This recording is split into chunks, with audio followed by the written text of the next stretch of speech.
तहलका बलात्कार कांड में गोवा पुलिस की तरुण तेजपाल को दी गई मियाद आज खत्म हो रही है। गोवा पुलिस ने उनसे आज 3 बजे तक हाजिर होने को कहा है। तेजपाल की गिरफ्तारी लगभग तय मानी जा रही है। तेजपाल से पूछताछ के लिए गोवा पुलिस ने 100 सवालों की एक लंबी फेहरिस्त भी तैयार की है। इधर दिल्ली हाईकोर्ट ने तेजपाल को अंतरिम राहत देने से इनकार करते हुए अग्रिम जमानत पर फैसला 29 नवंबर तक टाल दिया है। तो अब अहम सवाल यह है कि क्या आज तेजपाल गिरफ्तार होंगे।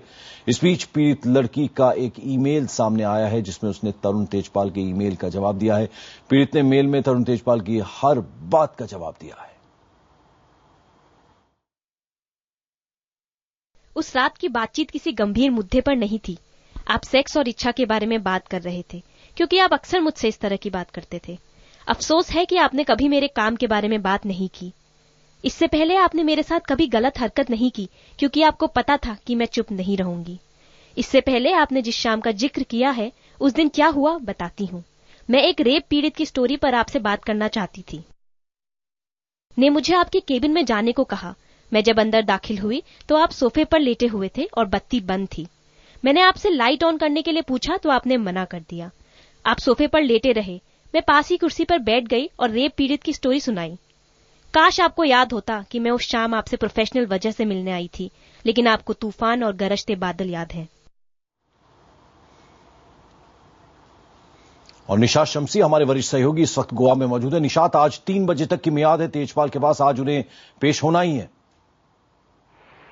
बिल्कुल प्रवीण, देखिए यहाँ पर अब पुलिस ने ये साफ कर दिया है कि उन्होंने जो समन्स दिया था उसकी डेडलाइन जो है आज तकरीबन शाम दोपहर 3 बजे खत्म हो जाएगी और उसके बाद वो फ्री हैं कुछ भी इस पूरे मामले में अपनी तरीके से कार्रवाई करने के लिए। कहीं ना कहीं जिस तरह से लगातार गोवा पुलिस उन्हें समन कर रही थी, बार बार उनसे संपर्क साधने की कोशिश कर रही थी, लेकिन कभी भी तेजपाल की तरफ से कोई जवाब नहीं आया और शायद यही वजह है कि पुलिस ने अब एक डेडलाइन सेट कर दिया है कि वो उन्हें यहाँ पर आकर पुलिस के सामने हाजिर होना पड़ेगा। कई सवाल हैं जिनका जवाब पुलिस उनसे जानना चाहती है, लेकिन अब तक तेजपाल की तरफ से कोई भी जवाब नहीं आया है।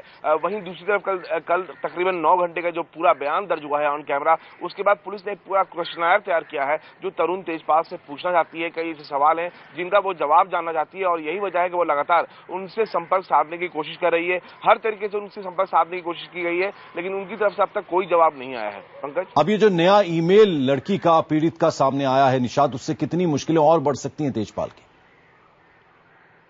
देखिए, कल जब पीड़िता का बयान दर्ज हो रहा था उसने कई ऐसे और भी बातें हैं जो डिस्ट्रिक्ट जज के सामने उन्होंने जो 164 के बयान के दौरान कही है और उन्होंने कुछ और बातें जो पुरानी बातें हैं उनका भी जिक्र किया है। पुलिस का साफ तौर से कहना है कि ये बयान काफी लंबा चौड़ा है, तकरीबन 22 पन्ने का यह बयान है। इसमें ये सिर्फ पहली बात नहीं है जिसमें पीड़िता ने इस तरह की बात कही है। उन्होंने पहले भी कुछ इस तरह की हरकतें की हैं जिसका जिक्र पीड़िता ने अपने बयान में कहा है। ये सारी बातें कल डिस्ट्रिक्ट जज के सामने ऑन कैमरा पुलिस ने रिकॉर्ड की है और पुलिस ने साफ कर दिया है कि हम बेवजह किसी पर हाथ डालना नहीं चाहते। जिस तरह के आरोप उन पर लगाए गए हैं, सीधे तौर पर गोवा पुलिस उनको गिरफ्तार नहीं करना चाहती थी, लेकिन उनको बार बार समन किया गया, बार बार पूछताछ के लिए बुलाया गया। अब तक वो पुलिस के सामने हाजिर नहीं हो पाए हैं और पुलिस ने कहा है कि साफ सुथरी छवि वाले शख्स थे तो उनको यहाँ पर आकर पुलिस के सामने उनके सवालों का जवाब देना चाहिए था।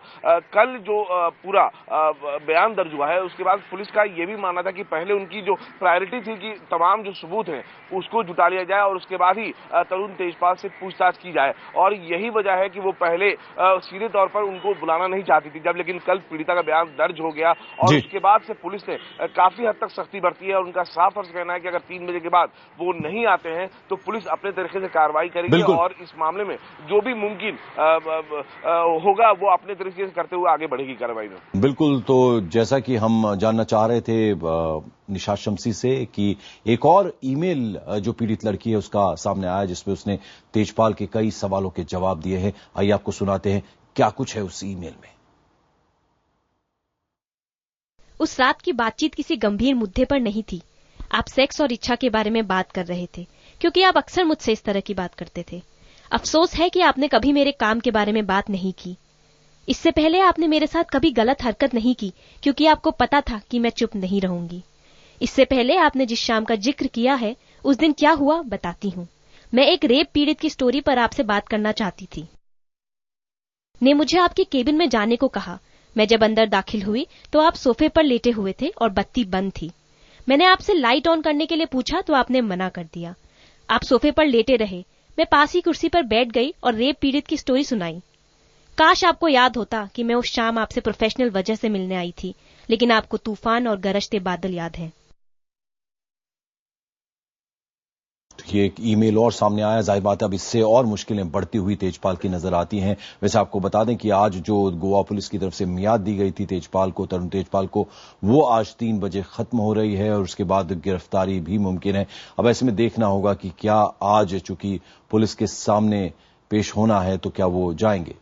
और इस बीच तरुण तेजपाल ने शोमा चौधरी जो मैनेजिंग एडिटर हैं तहलका की, उनको एक चिट्ठी लिखी है जिसमें उन्होंने तमाम बातों का जिक्र किया कि पिछले कुछ दिनों बहुत परीक्षा वाले रहे, मैं पूरी तरह इसकी जिम्मेदारी लेता हूं। एक गलत तरह से लिए फैसले, परिस्थिति को खराब तरह से लेने के चलते एक दुर्भाग्यपूर्ण घटना हुई। ये उन सब चीजों के खिलाफ है जिनमें हम विश्वास करते हैं। ये वो पहला ईमेल है जो सामने आया था और जिनके लिए संघर्ष करते हैं। मैंने संबंधित पत्रकार से अपने दुर्व्यवहार के लिए पहले ही बिना शर्त माफी मांग ली है, लेकिन मैं महसूस कर रहा हूं कि और प्रायश्चित की जरूरत है क्योंकि इसमें तहलका का नाम जुड़ा है और एक शानदार परंपरा की है बात। इसलिए मैं महसूस करता हूं कि केवल शब्दों से प्रायश्चित नहीं होगा, मुझे ऐसा प्रायश्चित करना चाहिए जो मुझे सबक दे।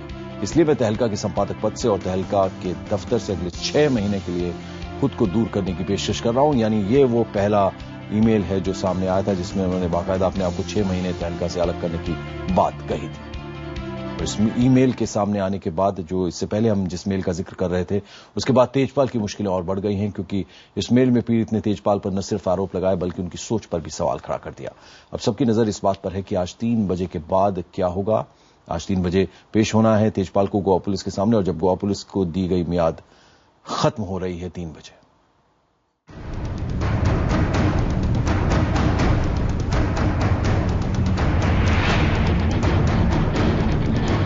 यौन शोषण में तहलका के संपादक तरुण तेजपाल पर पुलिस का शिकंजा कसता जा रहा है। बुधवार को तेजपाल को न तो दिल्ली में राहत मिली न ही गोवा में। दिल्ली हाईकोर्ट ने तेजपाल को अंतरिम राहत देने से इनकार करते हुए अग्रिम जमानत पर फैसला 29 नवंबर तक टाल दिया। गोवा पुलिस ने तेजपाल को जमानत दिए जाने का जबरदस्त विरोध किया। हाईकोर्ट में गोवा पुलिस ने तर्क दिया कि ये मामला दिल्ली हाईकोर्ट के अधिकार क्षेत्र से बाहर है क्योंकि अपराध गोवा में हुआ और FIR भी गोवा में दर्ज हुई। गोवा पुलिस ने मुंबई में पीड़ित का बयान दर्ज किया और 164 के तहत बयान भी गोवा में दर्ज हुआ है। तेजपाल रसूखदार हैं, लिहाजा वो मामले को प्रभावित कर सकते हैं। पीड़ित की मां ने दिल्ली में तेजपाल पर दबाव डालने की शिकायत भी दर्ज की है। बड़ा संगीन अपराध है कि 164 का बयान अब तक रिकॉर्ड हो चुका है और अब पुलिस जो है आगे अपनी तहकीकात करेगी। कोई इंटरिम प्रोटेक्शन तो तेजपाल साहब को दी नहीं है। जैसे जैसे वक्त बीतता जा रहा है तेजपाल की मुश्किलें बढ़ती जा रही हैं और अब दिल्ली हाईकोर्ट के रुख के बाद ये चीज साफ हो गई है कि जांच एजेंसी अपनी कार्रवाई करने के लिए स्वतंत्र है। जाहिर सी बात है, इससे एक बात तो साफ हो गई है कि आने वाले दिनों में और मजबूत साक्ष्य गोवा पुलिस तेजपाल के खिलाफ जुटाएगी। वहीं गोवा से भी तेजपाल के लिए अच्छी खबर नहीं है। गोवा पुलिस ने तेजपाल को समन भेजकर गुरुवार दोपहर 3 बजे से पहले पेश होने को कहा है। गोवा के DIG के मुताबिक टेलीफोन और ईमेल के जरिए आरोपी को समन दिया गया है।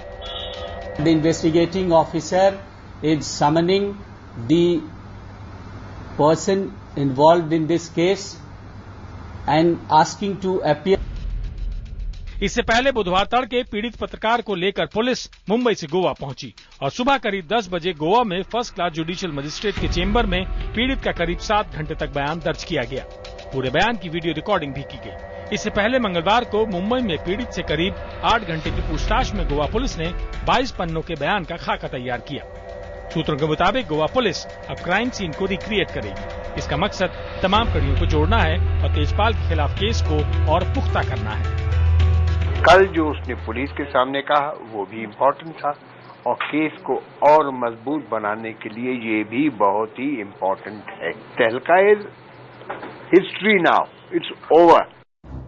तरुण तेजपाल से गोवा पुलिस ने पूछताछ की पूरी तैयारी कर ली है। सूत्रों के मुताबिक गोवा पुलिस ने पीड़ित के बयान के आधार पर तेजपाल से पूछताछ के लिए 100 सवालों की फेहरिस्त तैयार की है। पुलिस के मुताबिक तरुण तेजपाल से पूछताछ की जिम्मेदारी 3 IPS अधिकारियों की सौंपी गई है जो उनसे उस रात के हर एक पल का जवाब चाहेगी। सूत्रों के मुताबिक ये वो सवाल हैं जो उस रात के राज पर से पर्दा हटा सकते हैं। पुलिस तरुण तेजपाल से पूछ सकती है कि आप पीड़ित को कब से जानते हैं, पीड़ित आपके साथ गोवा कब आई थी, थिंक फेस्ट में ज्यादातर कोऑर्डिनेशन का काम आपने इसी लड़की को क्यों दिया था? थिंक फेस्ट में आप लोग एक साथ कितनी देर रहे और किन किन गेस्ट को एक साथ उनके कमरे तक छोड़ा? लिफ्ट में आप दोनों कितनी देर तक साथ रहे? Investigation will take its own course. The matter is sensitive, so I also request media to have some constraint. इससे पहले गोवा पुलिस तेजपाल के खिलाफ लुकआउट नोटिस भी जारी कर चुकी है ताकि वो देश छोड़कर बाहर न जा सके। उधर तेजपाल का परिवार भी अब आरोपों के घेरे में आ गया है। पीड़ित पत्रकार की मां ने दिल्ली के पांडव नगर थाने में तेजपाल की बेटी के खिलाफ दबाव डालने की शिकायत दर्ज कराई है। निशात शम्सी, गोवा, IVN7। और निशात शम्सी मेरे वरिष्ठ सहयोगी लगातार गोवा में हमारे साथ मौजूद हैं। गोवा से निशात, आपसे मैं जानना चाहूंगा, गोवा पुलिस के लगातार आप भी संपर्क में होंगे, क्या कह रही है गोवा पुलिस? यदि आज जो मियाद है 3 बजे तक की वो खत्म हो रही है, डेडलाइन जो तरुण तेजपाल को दी गई थी, अगर नहीं आते हैं वो, तो उस सूरत में क्या होगा?